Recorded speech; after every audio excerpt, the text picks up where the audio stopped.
Why would you require a wing at a giant angle when you're just going to the grocery store?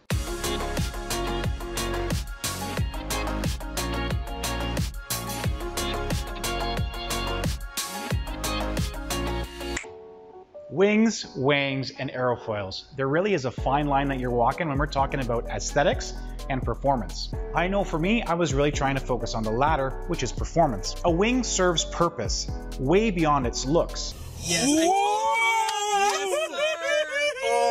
my God! The whole idea of a wing is to provide extra pressure or downforce on a certain part of a car. In most cases, wings belong on the rear. You see, an airplane wing provides lift, whereas on a car, the goal is to provide downforce. How's that achieved? The air takes a longer route across the bottom of the wing because there's more length to travel. That creates a low pressure area. The upper part of the wing has a curve and a smaller area to travel that creates high pressure. That in turn provides actual force that presses the wing into the ground. Oh, wow! No! That is a huge wing! When I picked up this wing and put it on my car, the whole point of it was to make a difference. And it actually came with a sheet from the manufacturer that described how much downforce it would actually provide. I know at the current angle that I've got it set at, I'm getting roughly 80 pounds at 120 kilometers an hour. Of course, I can fiddle with that angle to provide more or less downforce. There's also a stall point as well. Angling it at a certain spot will actually create more drag and potential lift and issues for your car if you're just running it on the street. This kid has to be the biggest retard I've ever seen. Be aware that there is a stall angle on your wing.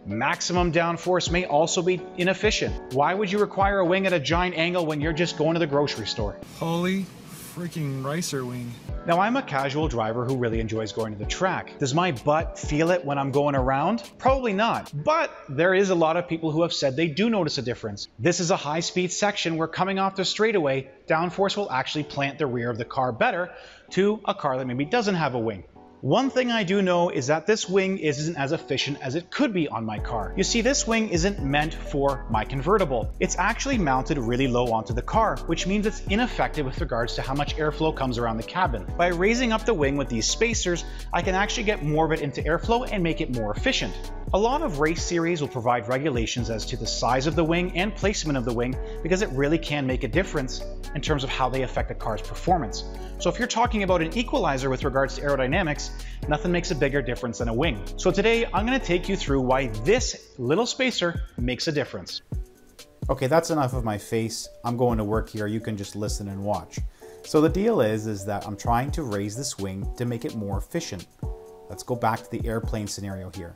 By developing low pressure on the top of the wing and then high pressure on the bottom of a wing, you're getting generated lift. Flip it over and you've got a car spoiler. The idea is that an airplane wing is in clean air, fairly efficient. But a car wing has to deal with the cabin, the flow of the body. There's a lot more aerodynamics than just a clean wing in midair. What I'm doing here is removing the wing so that I can install the spacers. It's fastened to the boot lid underneath. For my car, I've mounted the wing directly to the trunk, but there is a growing trend to see massive spoilers hang out the back of cars and fasten directly into the rear bumper. There is a point to this, and it does come from a racing background.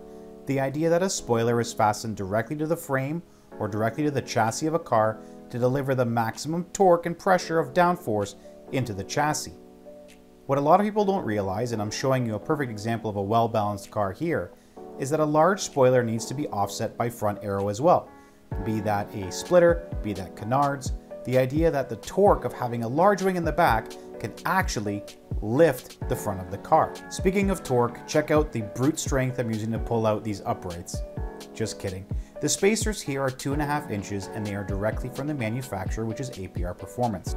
Got a tight spot? Instead of using your Allen key, try using a small Allen bit and a wrench to go along that suits. Okay, now that those are installed, let's get back to some diagrams. When air travels over the cabin or roof of a car and flows down the rear window to the trunk, there tends to be separation. When trying to maximize the efficiency of a spoiler, what we're trying to do is make sure that the air moves smoothly and quickly underneath the spoiler and gets fresh, clean air at low speed to maximize the pressure of the wing and develop the downforce. Moving the wing farther back or moving it higher up gets the surface area to increase, similar to how an airplane wing that I showed earlier tends to be in open air. This truly is the most efficient way to do it, but you want to balance, as I said also earlier, the front downforce of your car as well. Alright, so we're buttoning up the last little bits of this spoiler here, making sure that everything is tight. With all that said and done, it's about time to lower that trunk, step back and admire the beautiful handiwork. Will I feel any difference going to the grocery store? Probably not. Will I feel any difference at the track? Probably not. But in theory, this modification has made my spoiler more efficient, cleaner air, resulting in better aerodynamics and more downforce. I'd love to know your thoughts in the comments. Please subscribe and share. Thanks again for watching, and remember, all gas, no brakes.